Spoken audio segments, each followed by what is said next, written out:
So welcome back to the session on graph traversals. In the earlier video we have seen DFS traversal. So in this video we are going to look into BFS traversal. So BFS stands for breadth first search traversal. So here is an example. So in the earlier case, depth first search is like we start from A and we take an edge, any of the possibilities. I mean, we have three discovery edges, A to B, A to F and A to E, and we take one of them. So let's say if I take A to B, then from B we are checking what are all the different possibilities that are available. That means from B to C or B to F, I will take any one of them. So DFS traversal will go in a depth first order, whereas BFS traversal will go in the breadth first wise. So look into this example where we start from A. So what do we do? When we start from A, we have three discovery edges here, A to B, A to F and A to E. So in this example we are just visiting the vertices in the dictionary order. That means B is taking priority and then E is taking the next priority and F is taking the next priority. So what do we do? From A we visit B and also we visit E and then we visit F. That means all the different vertices that are possible to visit from A are actually visited. So we mark A to B, A to F and A to E as the forward edges. Now this level is actually visited. Now what is the next vertex to be considered? So next we consider the vertex B. So from B, which are all the vertices that can be visited? So from B I can visit C. So what we are trying to do here is, from A, from the 0th level, we explored all the vertices that are there at the first level. Now what are we trying to do is take each vertex from this particular level and start exploring the second level. So from B, if I come back to F, it's going to be a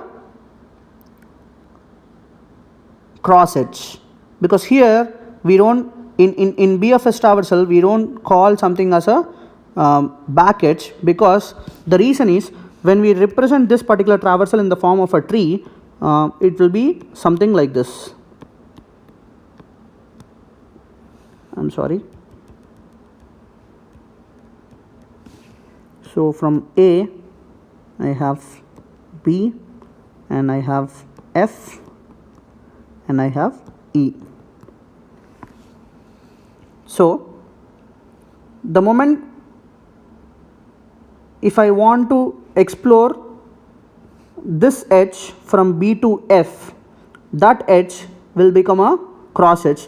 The reason is here B and F are siblings. So when I put an edge between them, that will become a cross edge. So in the earlier video I have mentioned already, the edges that are either not going to ancestors nor they are going to descendants, those kinds of edges are called as cross edges. So typically cross edges will be between the siblings. So you can see here that from B we explored C and I cannot explore F because this will become a cross edge.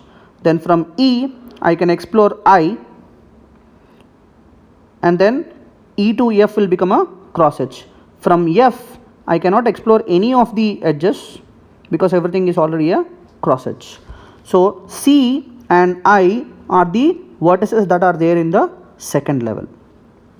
Now how do we proceed? Now we have C and I, so we start exploring the vertices that are possible from C and I.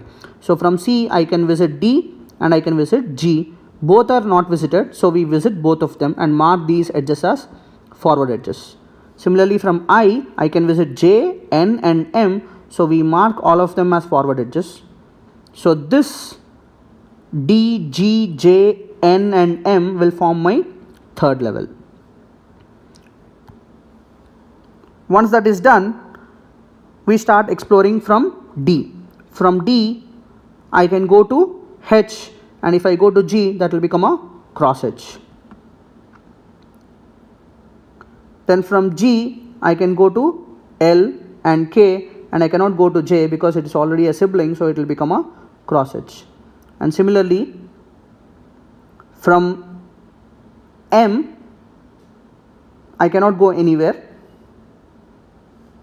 Okay, so from N I just go to K, which will become a cross edge.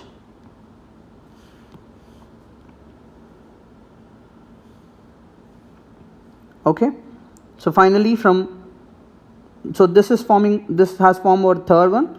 So this 3 vertices which are visited from D and from G, and that's all. So from D, H is visited, from G, K and L are visited, so this will become my 4th level.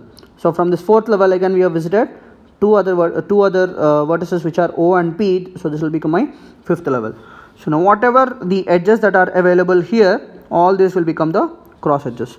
So one thing that you need to understand here is, in DFS we have forward edges and back edges, whereas in BFS we have forward edges and cross edges, because most of the edges that are going back will be connecting their siblings, so they will be treated as the cross edges. So when we are implementing this, when we start from A, we visit B, we visit F, we visit E. So in the implementation, how do we generally do this is, all the visited vertices that are there at the level 1 will be pushed onto a Q. So I push B, I push E, and then I push F. So when we are trying to explore the second level, we DQ one element at a time from the Q and we start exploring the other vertices. That means I need to take B out of the Q and explore the edges. Then I will take the E from the Q and I will explore the edges. Then finally I will take the F and I will explore the edges. So as and when I explore the second level vertices are pushed onto the Q again. So likewise, whenever we are exploring some new vertices, the new vertices that are being explored will be pushed onto a Q here. So one thing that you need to understand here is, a DFS uses a stack, whereas a BFS uses a queue for the implementation. So in the next lecture we will see how a topological sort will work. And just like how we can find paths between different vertices using DFS traversal, in the same way, using a BFS traversal also we can find whether a graph is connected and whether we have paths between two pair of vertices, and also we can find whether a graph is containing any connected components. All those things can also be done using a BFS traversal. So in the next video we will look into topological sort. Thank you.